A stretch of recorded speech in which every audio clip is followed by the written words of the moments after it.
Hello friends, आपका बहुत बहुत स्वागत करती हूँ आपके अपने channel legal help in Hindi में। दोस्तों, आज के इस वीडियो में हम जानेंगे कि मौलिक अधिकार और मानव अधिकारों के बीच में क्या अंतर है। कुछ लोग मौलिक अधिकारों और मानव अधिकारों को एक ही समझते हैं।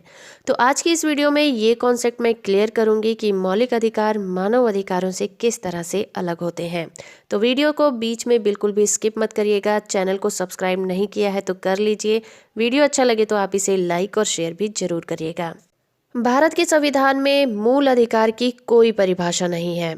संविधानों की परंपरा शुरू होने से पहले इन अधिकारों को प्राकृतिक अधिकार कहा जाता था, क्योंकि ये अधिकार ऐसे अधिकार होते हैं जिनकी जरूरत हर नागरिक को होती है।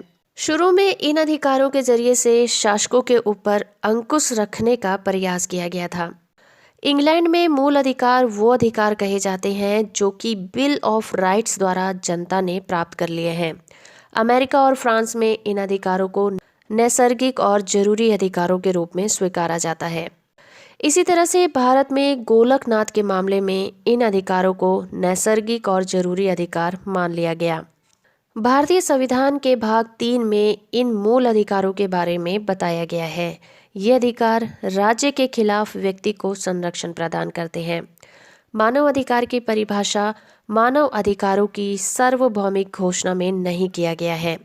मानव अधिकार वास्तव में वे अधिकार होते हैं जो हर एक मनुष्य को केवल इस आधार पर मिलना चाहिए क्योंकि वो एक मनुष्य है। मानव अधिकारों की सामान्यतः परिभाषा भी नहीं दी जा सकती।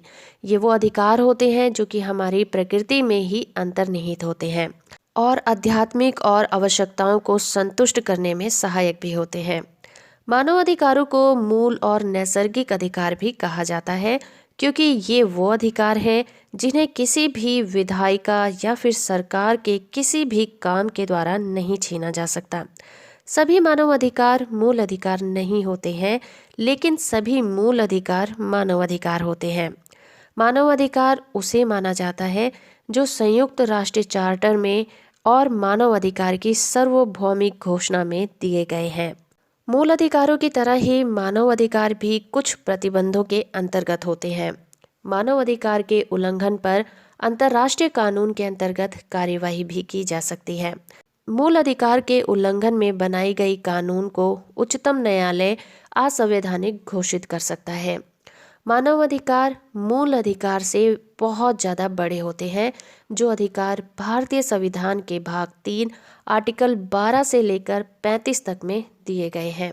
उन्हें मूल अधिकार का दर्जा दिया गया है, जबकि मानव अधिकारों को इन अधिकारों के अलावा दूसरे अधिकारों में भी शामिल किया गया है। सुप्रीम कोर्ट ने भी आर्टिकल 21 को बहुत ज़्यादा विस्तृत और व्याख्या करते हुए बहुत से मानव अधिकारों को मूल अधिकारों का दर्जा प्रदान किया। इस तरह से हम कह सकते हैं कि मानव अधिकार का क्षेत्र बहुत बड़ा है। तो दोस्तों, ये थी जानकारी मानव अधिकार और मूल अधिकारों के बारे में। वीडियो अच्छा लगा है तो आप इसे लाइक और शेयर जरूर करिए। चैनल को सब्सक्राइब नहीं किया है तो कर लीजिए, साथ में ऑल नोटिफिकेशन बटन को ऑन रखिए।